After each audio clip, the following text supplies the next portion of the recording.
Mr. President, we welcome the emphasis that this Assembly has laid on the culture of peace as a driver and enabler of peace and development.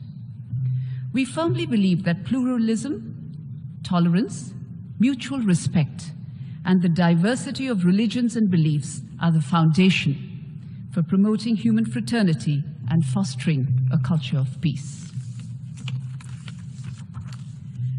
The tradition of welcoming, respecting, and honoring all faiths is as old as India itself.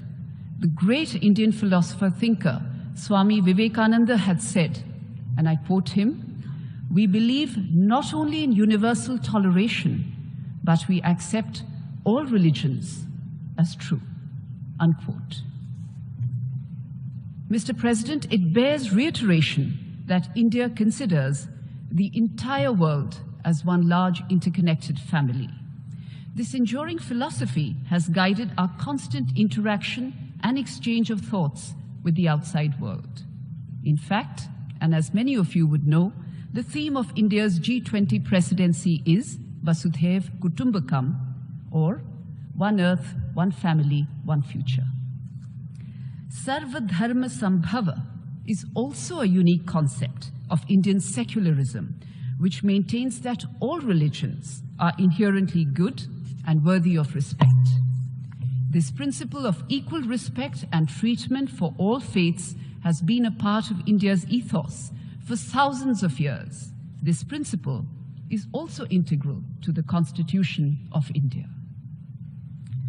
Mr. President, we appreciate the efforts of Bangladesh in presenting a resolution today on the follow-up to the Declaration and Program of Action A/77/L74, which India is happy to co-sponsor.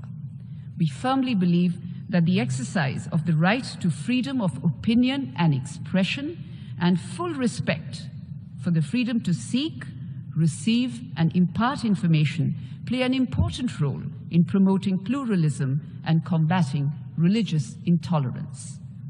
Today, as we all know, the world is facing serious threats owing to geopolitical tensions and unequal development. There is a surge in instances of intolerance, discrimination, and acts of violence based on religion or belief. We are deeply concerned with growing manifestations of intolerance, discrimination, or violence against followers of both Abrahamic and non-Abrahamic religions. It is an undeniable fact that contemporary forms of religiophobias are on the rise. These need to be factored into our discussions. We cannot exclude these in our discussions for political expediencies. We strongly condemn acts of discrimination or violence motivated by anti-Semitism, Christianophobia, and Islamophobia.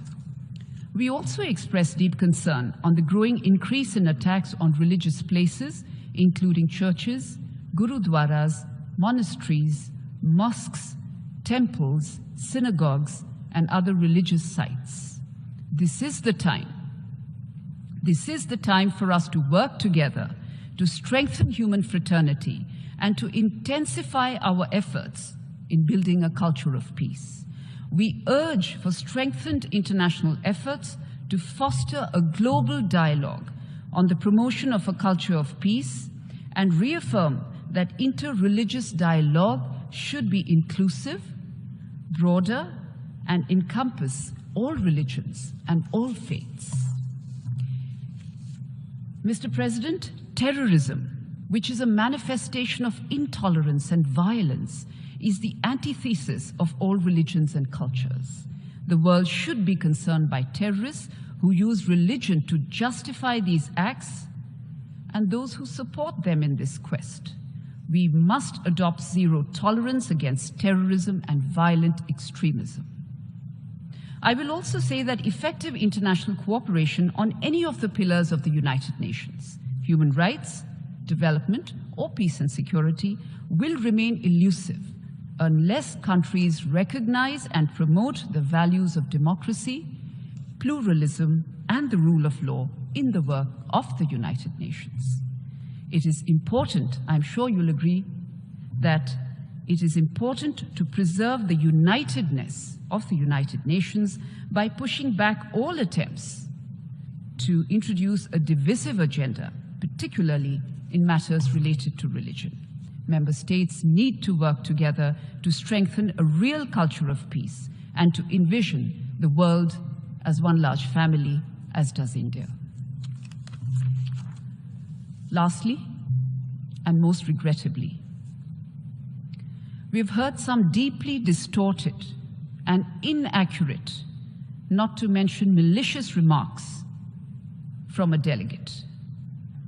We have nothing but the utmost sympathy for such a mindset that utters falsehoods repeatedly, arising undeniably out of ignorance and a total lack of appreciation for a culture of peace. Unlike the delegation in question, I will not be wasting the time of this August Assembly that is gathered here to strengthen multilateralism and to foster a dialogue of peace. My only advice to that delegation: please look at our numerous rights of reply that we have exercised in the past. You will find your answer. As far as my country, India, is concerned, Mr. President, our agenda will always be constructive, progressive, and for the greater good of humanity. In the spirit of our civilizational ethos, we remain committed to spread the message of humanity, democracy, peace, and non-violence. We will continue to work with all member states and UN entities in promoting a culture of peace based on understanding, compassion, and respect. Thank you.